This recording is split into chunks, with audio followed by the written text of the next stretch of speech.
Hello everyone, I'm Sharon. Today my piece is Chopin Nocturne, Opus 48, number 1. Thank you.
Now,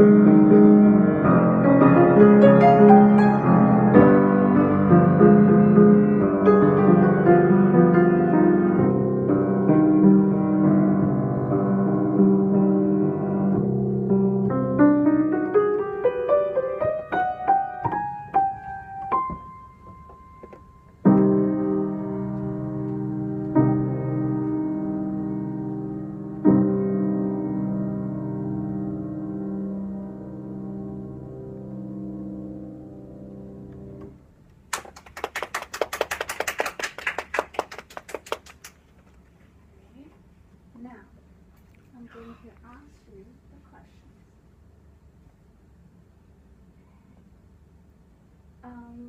We'll start from. All right, good. Because I never think about the answer. I think No worries. Yeah. I think Sharon can play the top line more from the last session. Mm-hmm. The Tokyo flamenco. Yeah, definitely. I think the chordal texture make the whole balance, the voicing, not very clear. The balance was off. You know which section? Page 83. The last section. Fourth system. Yeah, from measure 49. I think just because of the picture is so big and the single melody on top of the chords, a lot of time are too weak. Yeah, not very projecting. It's not projecting enough. Yeah, totally agree. Very nice. And anything that you want to add? Sometimes the dynamic contrast would be great. Yes. Like maybe the piano can would better if it is a bit softer. Mm-hmm. But I know it's difficult. Yes, totally. I think that for the that chordal section in the middle, let me see, what's the measure number? From poco più lento, from measure 25, I think overall it can be even more tranquil. Yeah. It can be even calmer, I think. Including the tempo, you can even, make it just slightly slower. It helps on your roll too. Yeah.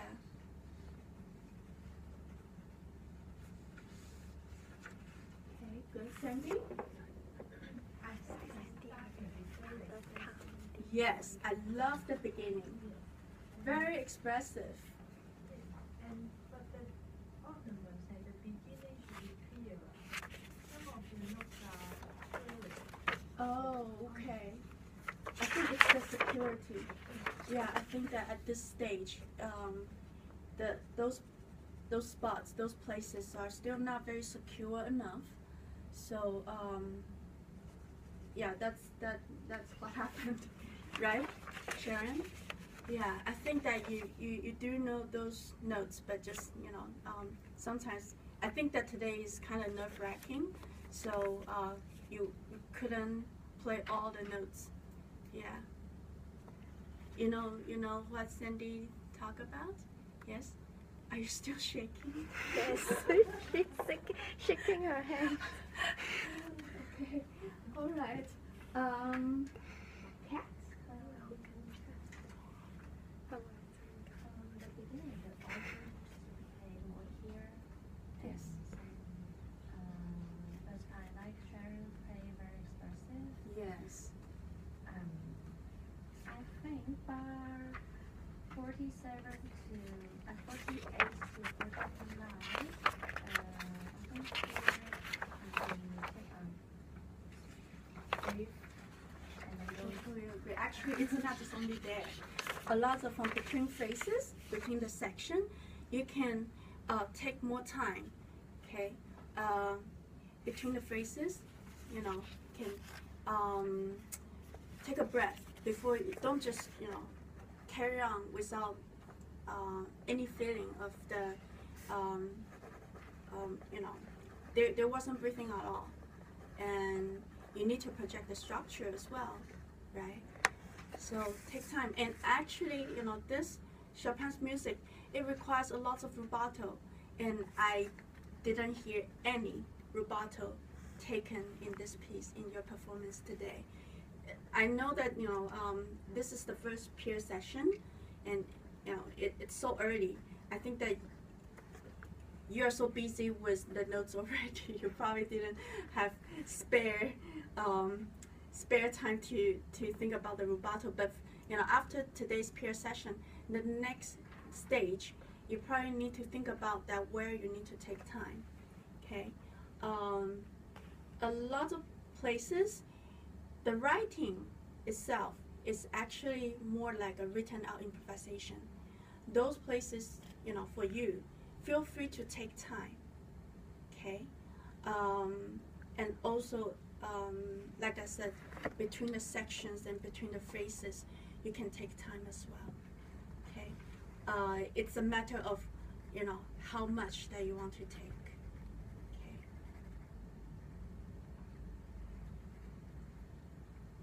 Okay, Sammy?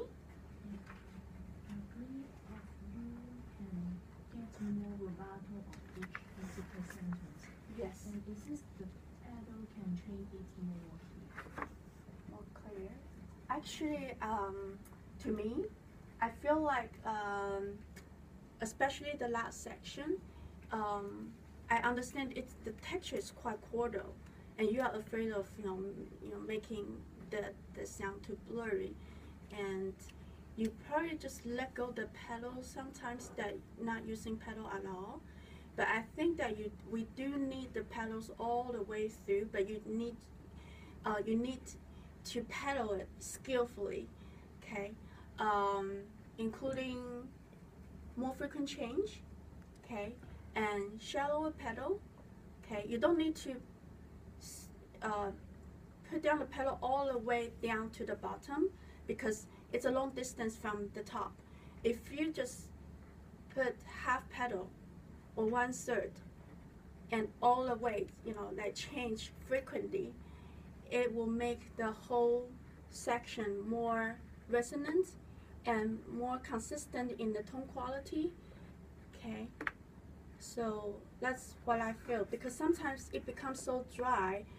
I didn't really look down on your damper pedal, but I suspect that you either let go the pedal, you didn't put down the pedal at all, or that just the timing that you changed the pedal was not right, so it didn't catch any sound at all. Yeah, you know what I'm talking about? Especially the last section, there was chromatic octaves in both hands. Let me find it. You probably can find it faster. Okay, page 83. From top to the top 3 systems. I think those 3 lines, it was a little dry sometimes, probably just because you saw that the pedal mark, there was pedal mark off here and there, a lot of places. But to me, just because when you let go the pedal, the sound was so dry, it's totally different from the places that you put down the pedal. Every time when you put down the pedal, it was very, it was a deep pedal, and it creates so much resonance, right? And when you let go without any pedal, that passage becomes so dry that the tone quality was not consistent, especially in this page. So you might want to think about your pedaling, okay?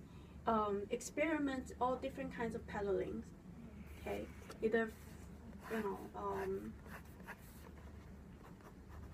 like more frequent pedaling all the way through, okay? All right. Any other, Sammy? Any other suggestions? No? Okay, great. Actually, I think your playing was good today. this is a challenging piece. And I enjoy your beginning, the first section so much.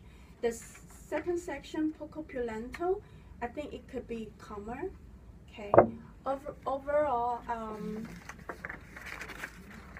I think the phrasing can be shaped even better. Okay, especially at the end of each phrase. You can do more diminuendo. Not just only the right hand, also the left hand. Okay, sometimes your right hand ends at beat 3 and followed by a quarter rest, right? And then you have a chord in your left hand on the beat 4. Make sure that chord doesn't go too loud, okay, because that is also the end of the phrase. For example, like here, this chord shouldn't be too loud because that's the end of the phrase.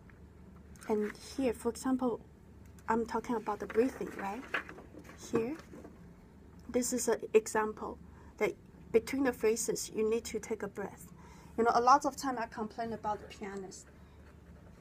Only pianists don't breathe.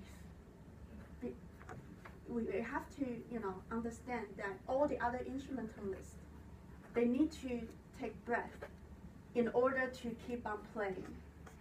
And same thing like pianists, okay? I understand that it's actually our subconsciously, you know, action that when we feel nervous, we don't breathe.